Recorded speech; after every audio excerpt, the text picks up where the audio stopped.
Maayong adlaw kaninyong tanan ug naanosob kita karoy tubagon nga argumento ug mga palusot sa ato ang mga higala nga mga dili katoliko nga kung atoa sila nga tawag ining paminawon murag gid pod og tinuod kumbaga. So di ato dugay-dugayon ato ning paminawon nya pagkahuman ato ang tagsa-tagsaon paghatag og komento ang iyang mga argumento nga iyang nga tawag ining gihatag. So ang issue nato is sayop ba ang pagpamatuod sa matuod nga iglesia kung magbase sa gitawag og kasaysayan. So tanaw nato ilahang argumento. Noon og imong i-claim sumala ra pod sa kauban ninyo, gamiton nimo ang referensya aron pamatud-an nga tinud imong simbahan. Okay, normal naman siguro lang nga mogamit ta og tawag ining mga referensya. Pero ang problema lang kay ang inyong unahon is a purely reference. No. Standard reference. Pag standard reference manggod, generally accepted truth. So buti pasabot pag mogamit mi anang moong gitawag libro ha, dili siya matawag nga self-serving, nga naman sa hinungdan kay ang kanang nga mga information nga naa bisan pag Katoliko ang kontributor, gisala kini sa tawag ining mga banggiitan nga gitawag og mga historians before nila gi-publish. So buti pasabot tama og miuyon ang mga tawag ini mga editors nga mga expert nga kadtong information na gihatag sa gitawag og kining mga Katolikong contributor tama og nagsulti sa kamatuoran. Okay, continue na to. Sakto ba na ang pagpamatuod sa tinuod nga simbahan basahon nimo sa Britannica, World Almanac o sa New Book of Knowledge? Sakto kaayo. Nga naman tungod sa hinungdan nga diha sa balang kasulatan wala biag nganli ni Kristo ang iyahang gitawag og iglesia. Mabitaw nga daghan kayo na karon nga nagmikuyanap nga mga sekta og denominasyon nga miabot 63,000 ka mga sekta og denominasyon nga milukop sa tibuok kalibutan. Mo nagkinahanglan kita mo base og kasaysayan unya kanang mga encyclopedias, for example Britannica, the New Book of Knowledge, Encyclopedia International, mga credible sources na. Nganong man kay dili nila i-publish ang maong gitawag og libro kung wa sa magsulti tinuod kung tawag ining ang ilang gi-publish bakak og dili na tinuod ilang una ilang libro. Dili na gamito sa mga dagko nga mga universidad para itudlo sa ato ang gitawag og mga basic knowledge concerning sa ato ang gitawag og pag-eskwela aning ato ang mga universidad. Di ba? So tama lang. Nga naman kay wa man nganli dili pwede nga magkuro-kuro lang ta. Dili pwede nga tawag ini nga mag-invent ng tag-ato, mag-interpret ng tag-ato nga dili mo igisulti sa gitawag og kasaysayan. Mabito kami mga Katoliko, mogamit ni og standard reference para at least makit-an og masabtan ninyo nga kaming gitawag og mga Katoliko wala mi maghimo og personal opinion and interpretation. Dili mi sama ninyo nga pro lang opinion. Og sa uban pa nga mga history books kunuhay nga nagpamatuod nga kana tinuod nga simbahan og anong ibutang man nimo nga tawag ini nga kunuhay. Remember mga eksperto na. Ha? Kinsa man ka nga mo question nila nga mga eksperto sila. Mas tuuhan nako ang mga eksperto kontra ninyo. Ngano man kay dili na isulat sa gitawag mga eksperto, dili na isulat sa mga eksperto og bakak na. Og wa sila gitawag og mga ebidensya. So di sila tuuhan kung baga kung ana inyong pangunahuna, di sila tuuhan og langawon na ilang libro. Way mo palit ana. Ha? Okay. Continue na to. Kana siya founded ni Ginoong Hesukristo, sumala sa tradisyon. Okay, normal magyud na nga sumala sa tradisyon nga naman. Even ang Biblia is a product of tradition. Diba? Tradition, it is a thing, it is a teaching handed down from one generation to another generation. So, buti pasabot, kung bingod, usa sa mga basihan ang tradisyon sa gitawag pagtuay normal na. Nga naman kay, siyempre, sa tawag in kani up to wala pa tay kamera, wala pa gitawag mga gadgets. So isa sa ilahang gitawag og mga basyan kining mga gibuhat, kining mga butang nga gipasa-pasa gikan sa panahon ng Kristo hangtod karon. Mo nang gitawag og tradisyon. Unya, sa San Pablo pa mismo sulti ana, hopti ninyo ang mga tradisyon nga among gitudlo kaninyo pinaagi sa pulong og sulat. 2 Tesalonica kapitulo 2 bersikulo 15. Ang pangutana, kinsa may mga authors ani mga libro nga dili matubag sa atong mga higala nga mga Catholic faith defenders? Kinsa man pinag-ingon nimo nga dili matubag? Actually bisag dili ko member sa Catholic faith defender na ako sa lay Catholic apologist. Kinsa man nag-ingon ninyo nga dili matubag? Matubag noy. Klaro kinatawag ana nga mga information di mi mo deny ni ana. Oh, di ba ingon ko sa ingon ko og ako ang tawag anang ginabalik-balik dinhi normal gid na nga panahon sa gitawag og investigation ang pangutan-on ang responsableng giimbestigahan. Mura bag korte ba? Mura bag korte di ba? Pag na-investigate ang pinakaunang gitawag og pangutan-on kadtong akusado or kadtong tawag ining nagreklamo. Mo kati unang pangutan-on. And at the same time kay para makit-an gyud nga tinuod ang gitawag og gisulti mo nang mag-provide og tawag ining mga ebidensya.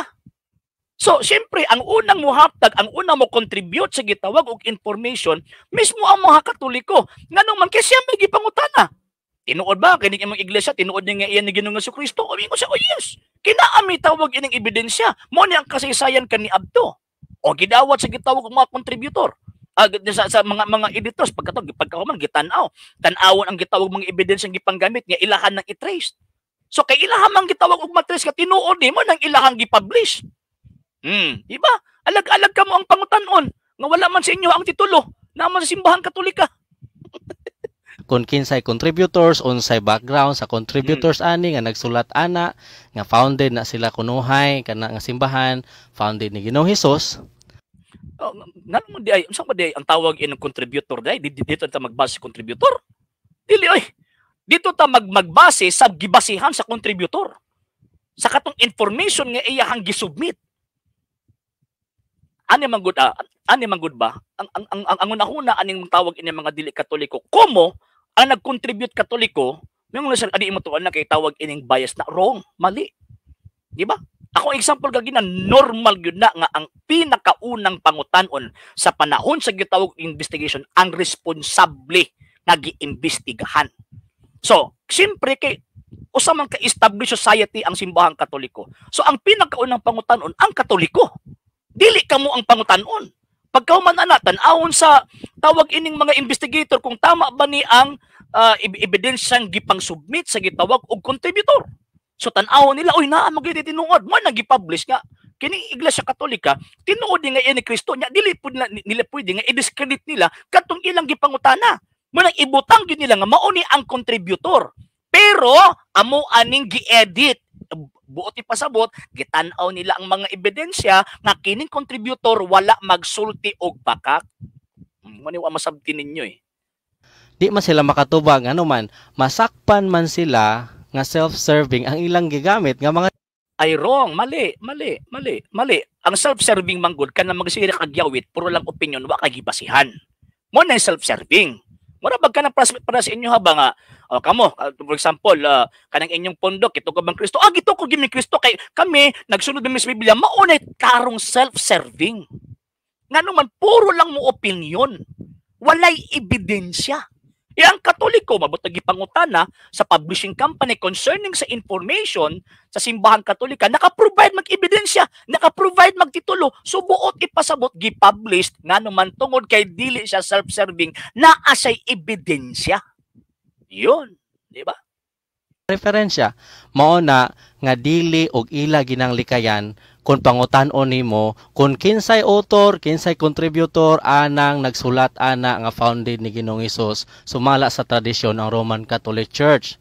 Wrong. Ako kung ako'y pangutan-on niya, di ko mulikay. Wa jud ko nahitabo nga ako anang gitawag og gilikayan. Yang problema manggod kana manggod nga pangutan na desperado na manggod na. Desperado na ba? Di na sila kabalo mo distinguished nga tawag ining unsay kalainan sa factual information o kining sa theory or opinion.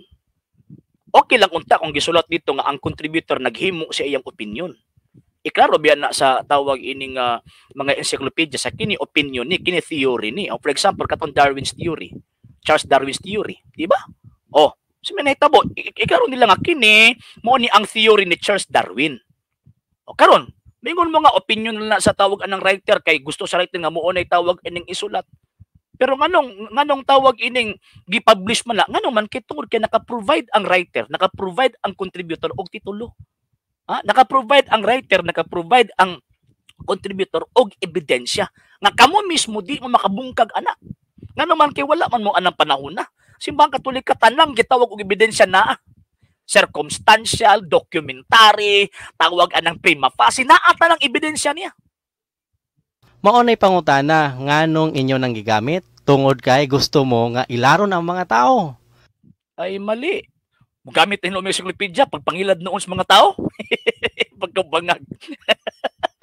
Mabitaw mo gamit ang mga encyclopedia kay para isulti na mong tinuod.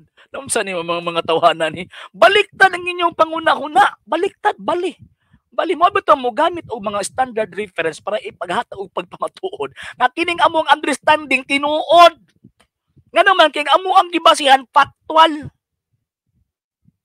Gusto mo nga ilihis ang mga tao kay ang mga authors, contributors ana taga inyo harapon. Ang tawag na usa gani self-serving. Ay, mali, mali.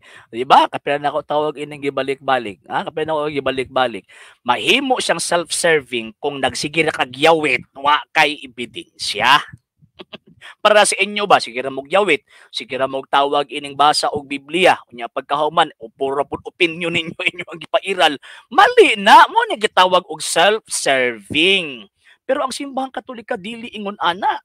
Nga naman kay gipangutana siya, ni-provide siyang ebidensya, ni-provide siyang tawag ining mga facts, mo nang gisulat sa gitawag og kining mga standard references, and at the same time gi-recognize kung kinsa ang nag-contribute sa information og mga evidences. Ana man ang punto. Wala ginay pait lagi ani, basta oras sige mga himo kang di Katoliko, mamunggol ka in terms of general knowledge. So bantay-bantay mo kung mohawak yung mo simbahang Katolika na mapariha mo aning maong gitawag og mga tawana. Sa ngalan sa Tibok Perso sa TV Apolya.Argumento gipangunahan o gipanguluhan sa Lay Catholic Apologies International sa mga kaubanan selisista ng mga Katoliko nagatabang, nagasuporta o nagasubaybay po sa programa. Kini yung ubos nga laga isus pagtong Katoliko Sir RJ Seno, temporaryong manamitin yung maingon Ecclesiam Servire et Fidem Catholicam Defendere. Maayong adlaw kayong tanan. Ave Maria, Viva Cristo Rey.